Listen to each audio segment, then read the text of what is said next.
Hello, this is Ear Trash, and this is going to be part 2 of my series on how to make a dubstep track in Ableton Live. If you haven't seen part 1, then please click this annotation on the screen now, and that will take you to the video.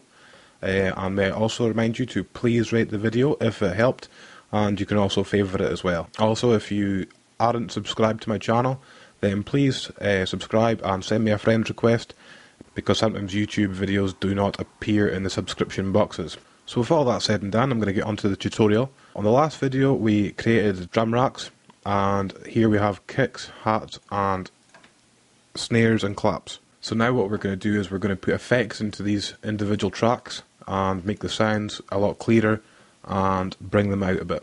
So first things first, we're going to start off with the kicks. Now with kicks, it's worth noting that anything below 50 Hz is inaudible, but it can still MIDI up a mix. So what I'm going to do here is I'm going to put a EQ8 onto the kick track by just clicking and dragging onto the kicks, and it'll appear here. And now I'm just going to take the first point and drag it down to there, and take the second point and drag it to about the 80 Hz mark. So what that does is basically rolls off any of the bottom frequency that might be MIDIing up the mix. And when I play it, you should hardly notice any difference with the actual sound.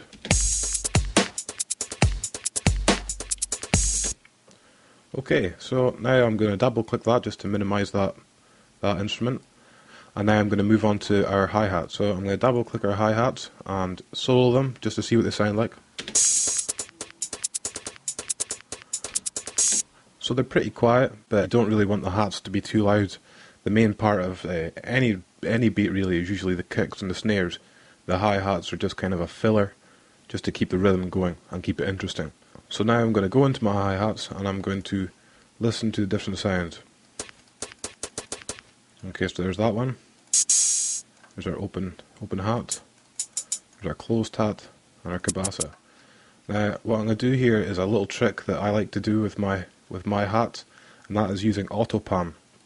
So I'm going to drop an autopan onto each one of these sounds. So there's one. I'll put it onto there. Put it onto there, and put one onto there. Now we've got our autopans onto our sounds, and what the autopan basically does is moves the sound from the left to the right speaker, or vice versa.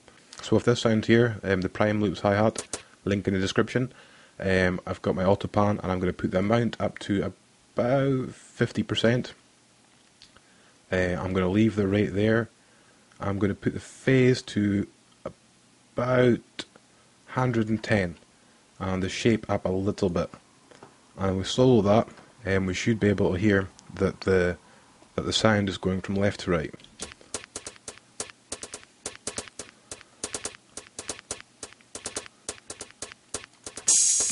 Okay, that sounds okay.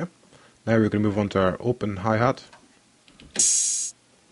and because this sound isn't really used much, we don't want to put too much autopan on this. So we're going to put the amount on to about 33% and put the rate down to about 0.26. And the phase around 100, I'll just leave it 180. And so that's going to be quite a slow panning and quite a subtle pan. We'll see what that sounds like now. Okay, it's a bit too much. I'm going to take the pan down a bit, the amount down a bit. Okay, so that's a bit more subtle. And the closed hat. Okay, so with the closed hat we're going to do the same, but we're going to give it a bit more. And we're going to increase the rate to about 15 Hz. And put the phase down to about 65 degrees. And the shape up. Let's see what that sounds like now. I think we could do a bit more. Maybe a bit less actually.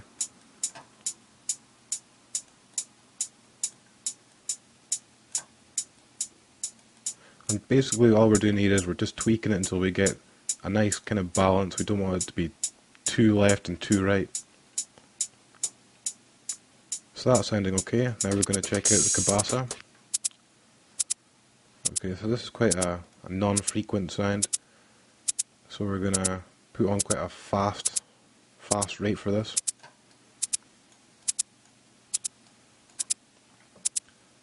And put the phase all the way to 360.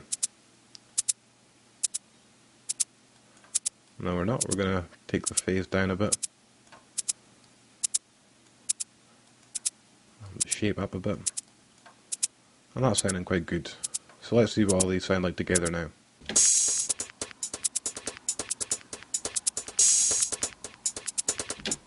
So you should be able to hear that the hats are sounding a lot better now. And they're all kind of dancing about in the mix. And if you think that the effect is too much, what you could do is you could put a utility onto the hats. So then your utility will appear at the end of the chain. And you could maybe take the width down a bit.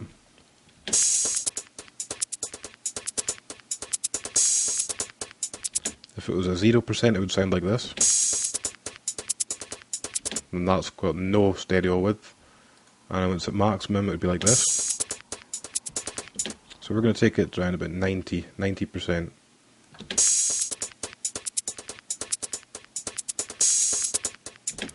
Also, we're going to put on a EQ. And we're going to change it to a cutoff like that. So it's cutting at the low ends. And we're also going to give it a boost around about the 2 kHz mark. And just put the quantize up a bit so it's a bit sharper. Give it a little tweak at the top end as well. We're also going to add another point in by selecting this button here, 5, and drop that down there just so it's taking off the very, very high frequencies that you're not going to hear anyway. And let's see what that sounds like now.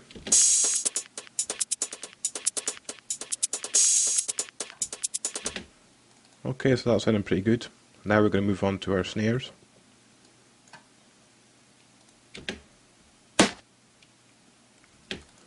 So, at the moment we've just got snare drums in here, and what I want to do is add in a clap sound. So I'm going to go to my samples folder, and I'm going to click the search button, and type in clap. While waiting for this, I'd just like to remind you to please rate the video if it helps you. I'm not going to search through my whole hard drive, I'm just going to use this first clap that comes to hand. So I'm going to drop that into our snares and claps and give that a little listen. And what I want to do with the clap is put some reverb on it to give it a sort of big hall effect to make the beat sound a lot bigger. So I'm going to double click reverb and drop that onto the clap. Let's see what that sounds like. It's sounding pretty puny just now. So I'm going to take off the high cut, put on a low cut instead and take out the low frequencies. Put the pre-delay to about 1.34 milliseconds. This is a good tip for getting better sound quality out of your reverb. That is, change the quality of the reverb to high. I'm also going to put the size up a bit, and the stereo down, and the decay to around about 3 seconds. Let's see what that sounds like now.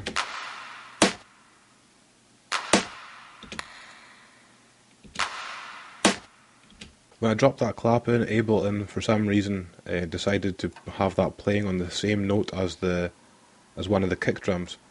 So what I'm going to do is I'm going to select this I/O button here and put it on its own note. So now it won't be playing with the kick. It should have its own channel. Yeah, so now it's got a channel down the bottom. So I'm just going to find out where about I want to put this. I want to put it about there, on the second snare. So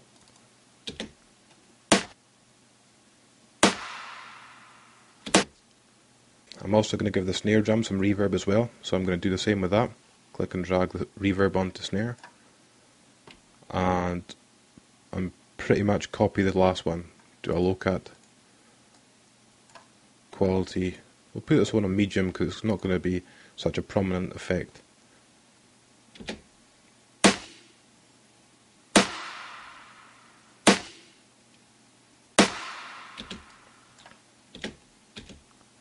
Okay, so I'm quite happy with that.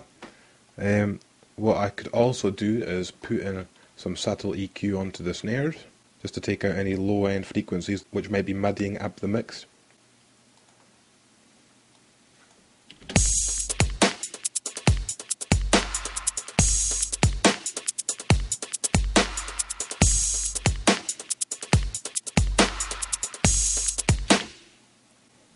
So at this point, after listening to all the sounds together, I think that the kicks could maybe do a bit more compression just to give them a little bit more punch.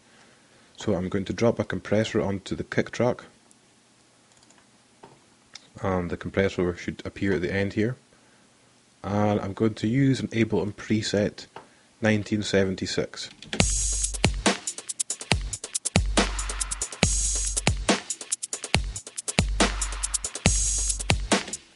And what that's done is that's increased the volume, so I might have to take the volume down a little bit.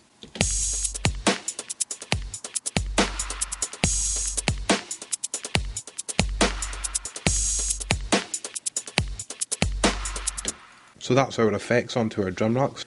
In the next video I'm going to start going over how to make bass lines and give the track some character by using effects and automation. So I'm going to put an annotation here, and you can click this for my next video. And please remember, once again, to please rate the video and favourite, comment and subscribe. Thanks for watching, see you in the next video.